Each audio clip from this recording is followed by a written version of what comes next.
Three people walk into a bank. Same income, same age, different strategies. Person A pays everything in cash, zero debt, sleeps well at night. Person B maxes out credit cards, chasing lifestyle, drowning in 24% interest. Person C carries strategic debt at 3%, invests the difference at 10%. Which one is smart? Which one is stupid? Most people get this wrong. And that's exactly why they stay broke. The herd fears debt like a trap. The wolf uses it like a lever. The difference: knowing which debt feeds you and which one eats you alive. If you've been taught that all debt is bad, hit subscribe. Because what I'm about to show you flips everything you thought you knew about money upside down. Let me introduce you to three people. Real profiles, different philosophies. You're going to judge them. And then I'm going to show you why your judgment might be wrong. Meet Sarah, the cash queen, 52 years old, makes $85,000 a year, paid off her car 3 years ago, bought it used for $12 grand. Cash, no loan. She's got $45,000 in savings, emergency fund, untouchable, no credit cards. Closed them all in her 30s after a bad experience. They're a trap, she says.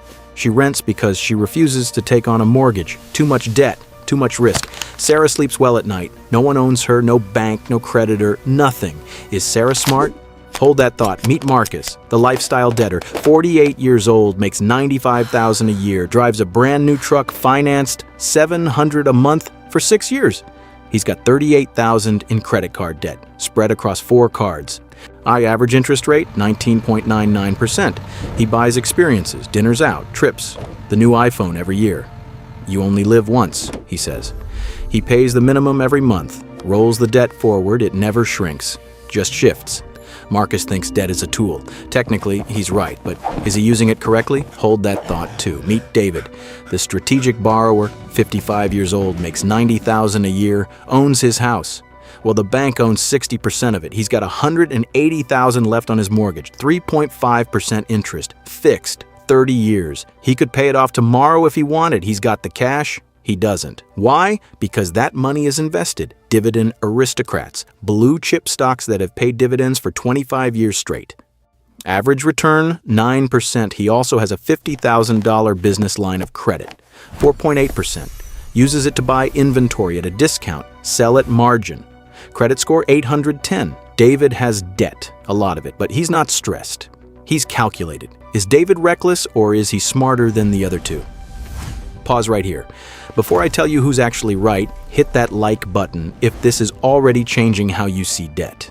Then go to the comments and type one name: Sarah, Marcus, or David. Who do you think is winning? Let's see where this pack stands. Now let's pull back the curtain. Sarah isn't as safe as she thinks. She's got $45,000 saved. Sounds solid, but let's do the math. Inflation is running at 6% a year. Her savings account pays 0.5% every year. That 45 grand loses $2,475 in purchasing power. She's not standing still. She's going backwards, slowly, invisibly. And because she refuses all debt, she can't leverage opportunities. Her car? Paid off, sure. But it's also worth 8 grand now. She paid 12. That's a $4,000 loss. Her friend bought the same car, financed it at 0.9% APR, put $2,000 down, financed 10, took the other $10,000 and invested it. 1 year later, Sarah has a car worth 8 grand. Her friend has a car worth 8 grand plus $1,200 from that investment. Sarah paid for peace of mind. Her friend paid for leverage. The herd calls this playing it safe. It's actually playing to lose slowly. Sarah isn't wrong. She's just stuck, and she doesn't know it. Marcus isn't using debt. Debt is using him. Let's run his numbers. $38,000 in credit card debt at 20% interest. That's $7,600 a year. Just in interest, gone, vaporized. He's paying $633 a month to own things he already consumed, meals he ate 2 years ago, a couch, a vacation he barely remembers. If he took that $633 and invested it instead just 8% for 10 years, he'd have $115,000. He traded 6 figures for brunch photos and a leather sectional. Marcus thinks he's living. He's actually renting his past at 20% a year. This isn't leverage. This is financial self-harm with a credit limit. David isn't a genius, but he understands the game. His mortgage costs him 3.5%. His investments return 9%. That's a 5.5% spread. On $180,000, that's almost $10,000 a year he makes. by not paying off the house. He's using the bank's money to make money. His business line of credit, same thing. He borrows at 4.8, buys inventory cheap, sells at margin, returns 15 to 20%. He's not avoiding debt. He's farming it. But here's the part nobody tells you in the hype videos. David didn't start here. He started like Sarah, built the foundation first. Emergency fund, no bad debt, clean credit, then and only then he learned to leverage. You can't borrow your way to wealth if you don't have the foundation to borrow against. David uses debt like the wolf uses terrain. He doesn't fight the system. He moves through it, takes what he needs, and leaves what drains him. So here's the real question. What's the difference between good debt and bad debt? Let's break it down. Bad debt has 4 characteristics. 1, high interest. Anything above 10%, you're bleeding. 2, tied to consumption. Something that's already gone or loses value the second you buy it. 3, no return. It doesn't generate income. It doesn't appreciate. It just sits there costing you.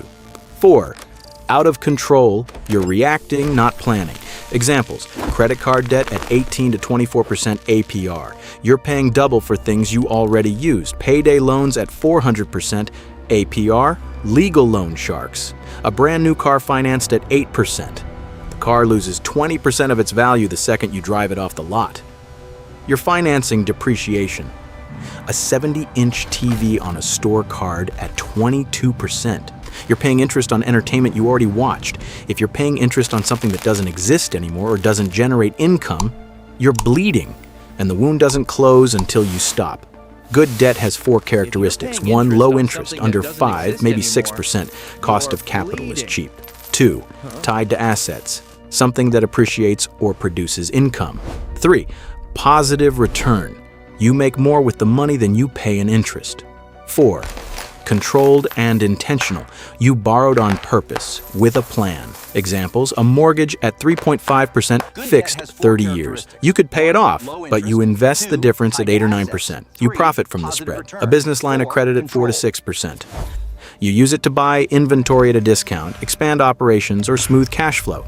ROI, 15 to 20%, 0%. APR financing, appliances, furniture, sometimes cars. If you have the cash, don't pay it up front. Finance it at 0.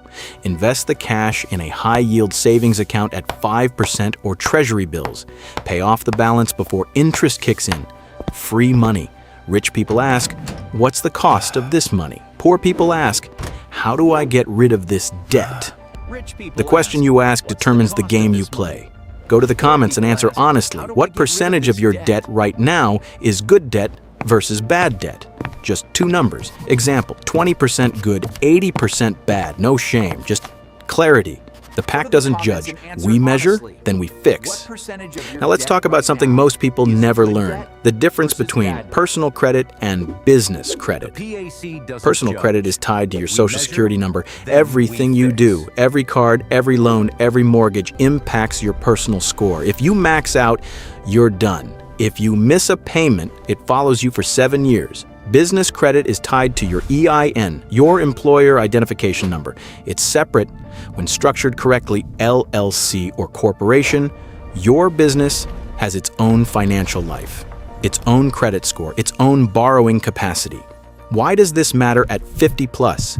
Because if you're still building everything on personal credit, you're playing with one hand tied. Example: you've got $100,000 in personal credit capacity, cards, lines of credit, mortgage availability. You open an LLC. You build business credit. 6 months later, you've got $50,000 in business credit. Now you have $100,000 personal plus $50,000 business. That's $150,000 in leverage you didn't have before. And if the business fails, your personal credit stays clean if it's structured right. The wolf doesn't keep all its food in one den. Multiple territories, multiple reserves. That's not paranoia, that's strategy. Here's the principle that separates the middle class from the wealthy: OPM, other people's money. You don't need your own money to build wealth. You need access to money. Real estate investors know this. 20% down. The bank pays 80%. You control a $400,000 asset with 80 grand. Business owners know this. They raise capital from investors, give up equity. So keep control.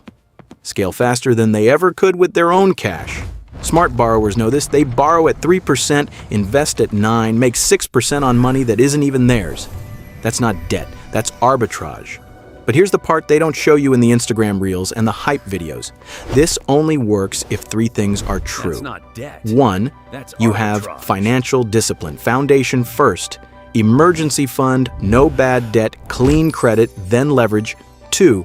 The math actually works. Real returns, not hopium, not this crypto is going to the moon. Boring, predictable, proven returns. 3.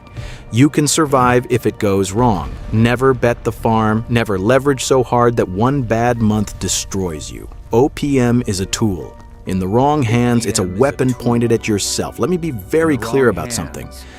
Everything I just told you can destroy you if you misunderstand it. This is not permission to go max out credit cards. This is not a guarantee that investments always win. This is not an excuse to live beyond your means. What this is, a framework for using leverage strategically. A lens to see debt as cost of capital, not moral failure. A tool for those who've built the foundation first. The order matters. Step 1, build an emergency fund, 3 to 6 months of expenses in cash, untouchable.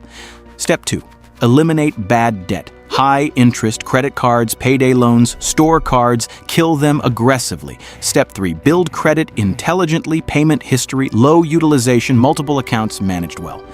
Step 4, then and only then consider strategic leverage. Skip steps 1 through 3 and step 4 will bury you. We started with 3 people, Sarah, Marcus, David. Sarah plays it safe. Marcus plays it reckless. David plays it strategic. Here's the truth. They're all right and all wrong depending on where you are. If you have no foundation, be Sarah first. Build the buffer, get stable, then learn to leverage. If you're Marcus right now, stop today. The hole only gets deeper. Cut the cards, pay down the debt, get clean, then rebuild. If you have the foundation and the discipline, David's path works. But only if you don't confuse good debt with bad debt. Only if the math is real. Only if you can survive the downside. The herd sees debt as one thing, the wolf sees it as 2, the trap and the lever. Your job is to know the difference. If this changed how you see debt, even a little, hit that like button. Share this with someone who needs to hear it. Your brother who's drowning in credit card debt. Your friend who's too afraid to leverage anything. The system works. For those who understand it, it crushes those who don't. Here's your homework. Pull up your credit report. List every debt you have. Mark each one good or bad. If it's bad, high interest, tied to consumption, kill it fast as you can. If it's good, low interest, tied to income or appreciation, keep it, manage it, use it strategically. The wolf doesn't fear debt. The wolf respects it and uses it only when the math works. Now go, track your debt. The pack is watching.